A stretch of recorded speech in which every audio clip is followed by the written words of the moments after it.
Hello again. This is episode 10, I guess, of Untested Arcana, the show where I take popular characters and media and use them to make tabletop RPG content. Today, and in fact most days, that means homebrew subclasses for Dungeons & Dragons 5th edition, and as the name suggests, this is all untested. This show is about the kind of decisions that go into making that first draft that you bring to the table to test out, not making perfect, ready-to-publish material. This episode is kind of special because I'm almost sort of being topical. You know, I've said before that I have like a list of episode ideas, and I mentioned in the Cursed Speech episode that Bard was the one I didn't have any ideas for, and that was technically true. But also, Sorcerer only had one idea on the sheet, and embarrassingly, that idea was Elsa. And while I love chasing the algorithm as much as anyone else, I wasn't really excited about making an Elsa video for the channel, at least this early. But then, last weekend, Shadow and Bone Season 2 dropped. And while I was watching it, it hit me that Alina Starkov, the Sun Summoner, would make an amazing homebrew sorcerer.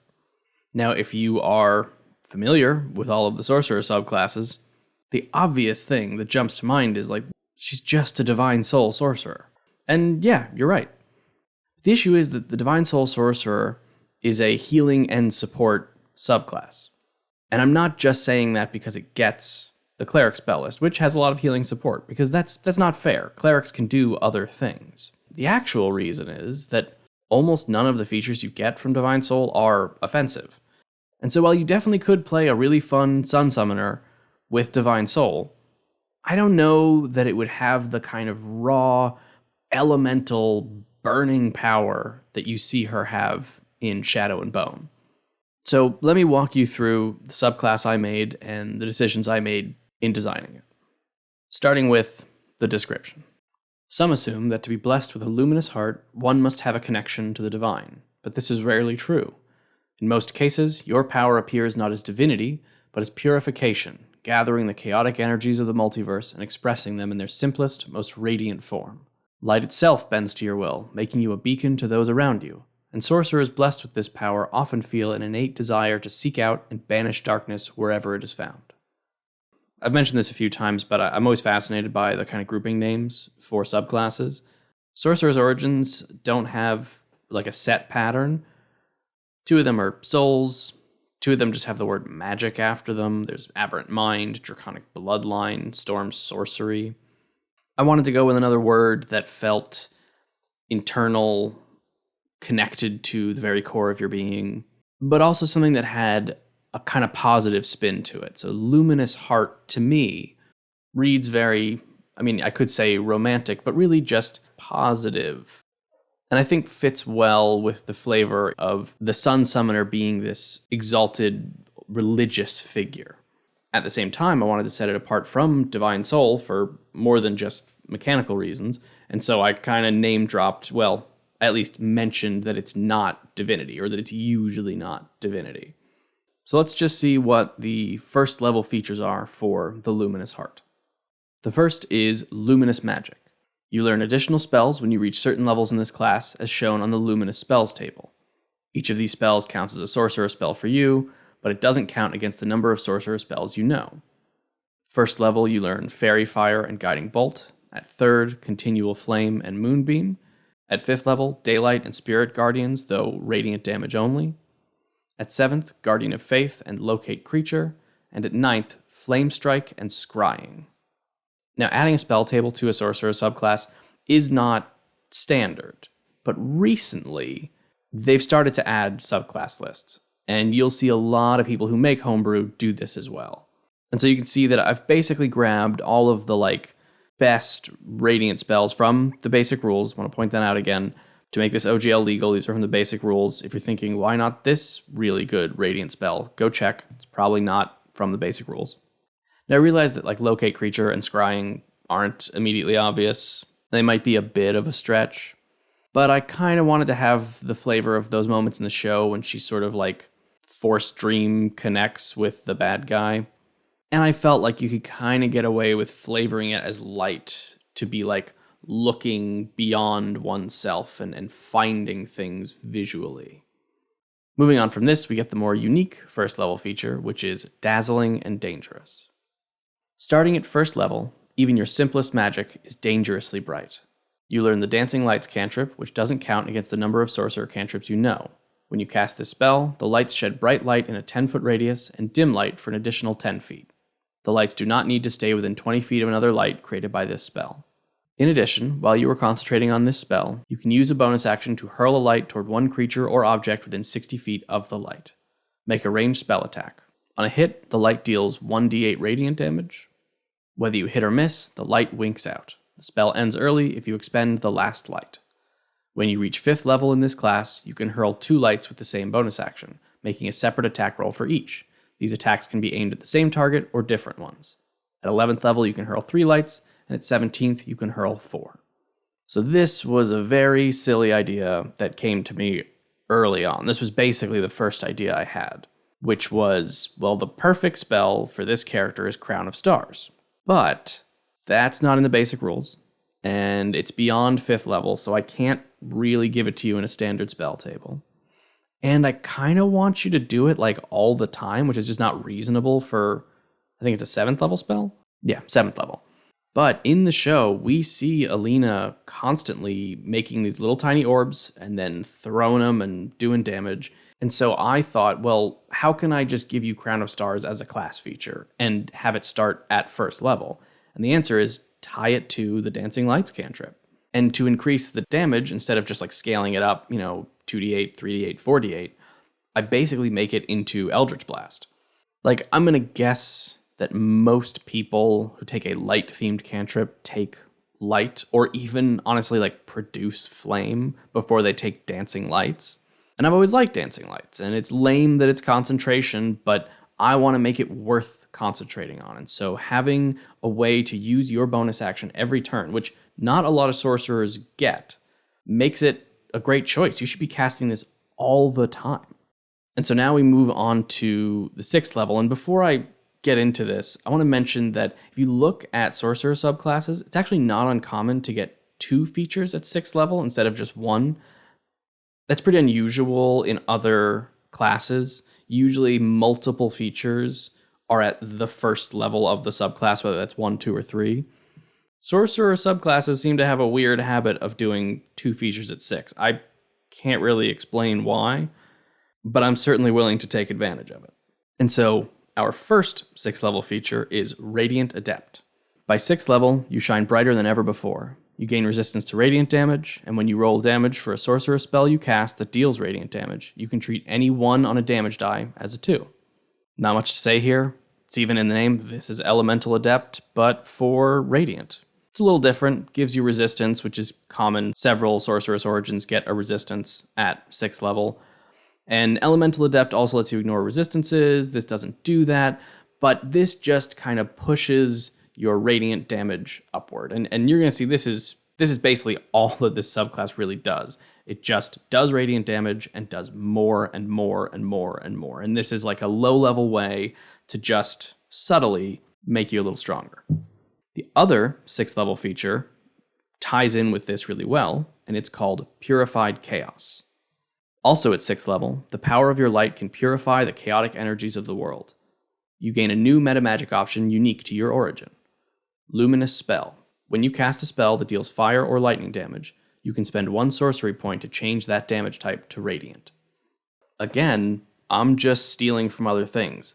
This is Transmuted Spell, but for a type that Transmuted Spell doesn't work on. And because radiant damage, by and large, is more useful than almost any of the basic elemental types, it's less resisted, there are more creatures that are vulnerable to it, although I'm going to stop here and say fire is technically the damage type with the most vulnerable monsters, but it is also one that a shit ton of monsters resist. So generally, Radiant is a more meaningful damage type than many others, and being able to take, I think, thematically appropriate spells like Fireball or Lightning Bolt or like Storm Sphere and turn that into radiant damage makes perfect sense. I don't really feel the need to let you turn acid into radiant or poison into radiant. I think this fits with the theme. The restrictions are reasonable and I think quite flavorful. So then at 14th level, we get Sorceress Amplification. At 14th level, you discover a secret method of amplifying both your magic and that of your allies. Whenever you use a bonus action to transform sorcery points into a spell slot using your Font of Magic feature, you can touch a willing creature within 5 feet.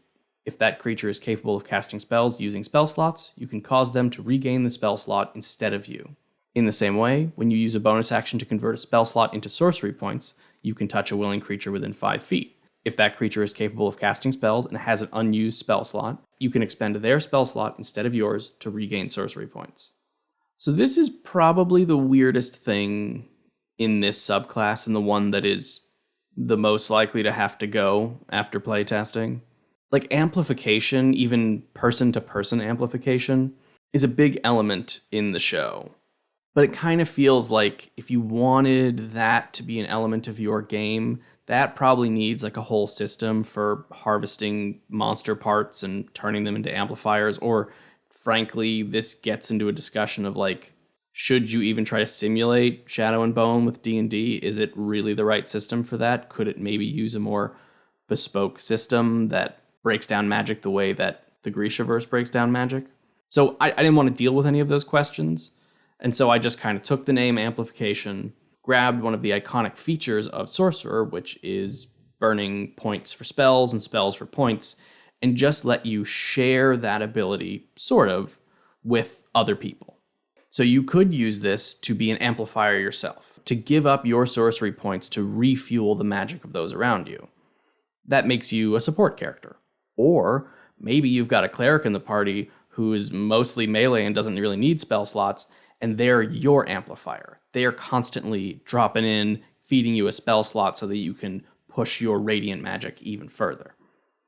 I think it sounds pretty fun, but again, I haven't tested this, I haven't played this, maybe this is garbage. I'd have to find out. And finally, we have Corona of Protection. By 18th level, your radiance outshines all.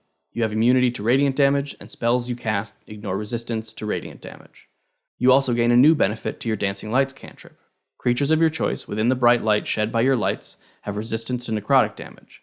In addition, aberrations, fiends, and undead have disadvantage on attacks made against the chosen creatures, and those creatures can't be charmed, frightened, or possessed by them. If a creature is already charmed, frightened, or possessed by one of them, the target has advantage on any new saving throw against the relevant effect. Look at that, we're back to stealing. Those of you who are following along at home, see if you can identify all the things I've stolen from. Immunity to a damage type that you got resistance to at 6th level, that's part of Storm Sorcery. Spells you cast ignoring resistance to a damage type, that's the missing part of Elemental Adept, again from 6th level. You'll also notice that the new protective feature of your lights, except for the necrotic damage part, is just the spell Protection from Evil and Good, but with the good taken out. This is explicitly a protection from evil. I went in and chose the creature types that I personally more associate with quote-unquote evil. And my hope with this feature is to really encourage you to like spread the lights out and to use them more often. Like, I think that I've probably given you enough reason to use them, even just with the bonus action and the niceness of that cantrip. But now you can go into an encounter with, you know, some undead or some vampires or something, and like you genuinely become a beacon of hope to your teammates. Let's say there's 4 other people in your party. You give them each a little companion light, and now they are protected. I think, again, it fits really well with the themes of the show and the way that Alina operates in combat situations. She is sometimes used as like an incredible cannon that just wrecks people with light, but sometimes she uses her light more as a shield. And this kind of gives you that without me having to actually give you the spell Wall of Light, which I'd like to give you, but I don't think it's in the basic rules and it's a high level. And also, I'm just saying it now, if you're going to play this, you should take Wall of Light. And that is it for this one. It's not a super complicated one. And I think that's kind of on purpose. Like in the show and in the books, from what I've read in the wiki, Alina Starkov, the Sun Summoner, basically has like one power, and it's lasers. And so I didn't try to make anything more complicated. I've given you like 6 features, 5 of which explicitly increase your ability to zap people with radiance in some part, and only one of which, Sorcerous Amplification, explicitly does something else. So, talking about playtest notes real quick, I think the first and easiest thing to test with this is, does this Dancing Lights upgrade make sense? Is it kind of fiddly to essentially now have 5 pieces on the board? I mean, if you're thinking about this in a literal sense, like, Dancing Light allows you now, especially because I've taken away one of the restrictions, to like have your character in a position and also 4 points of light now in little positions. And that position affects which enemies it can attack, and eventually it affects which allies it's protecting. Now, to me, that sounds like a really exciting thing I would want to do as a player. Now I've got 5 pieces on the game board. For others, that might be a downside. Maybe for DMs, that would be a downside, especially those who play with like Theater of the Mind. That's something I would test out. I think a lot of the features are pretty uncontroversial. The stuff I stole from Elemental Adept or from Storm Sorcerer about resistance and immunity and bumping damage, I don't feel that needs to be tested. I think that's well established as works well in D&D. I mentioned that the amplification feature is probably the riskiest thing on here. Again, it's hard to test high-level D&D, even at 14th level. That could be worth experimenting with, trying to play a couple of adventuring days with this character and seeing if that kind of exchange of sorcery points and spell slots has exploits I'm not thinking of, or is so mathematically disadvantageous that nobody ever does it. And then I don't feel that the 18th level feature really needs testing, both because high-level features are all ridiculous and also because, I don't know, I don't think it does much. I think if you could show that the Dancing Lights improvements are generally helpful, even at the first level, I think the ones I added at 18th are fine. As always, subclass is linked in the description below. It's live on D&D Beyond right now.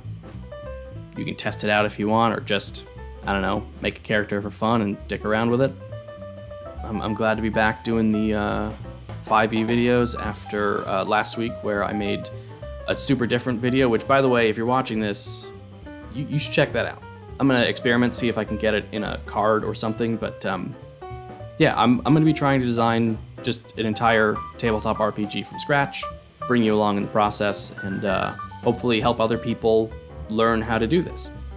In the meantime, I'll be back next week with, an 11th 5th edition subclass. We're really closing in on the end of Season 1. And of course, like, comment, subscribe if you feel up to it. And I will see you next time. Bye.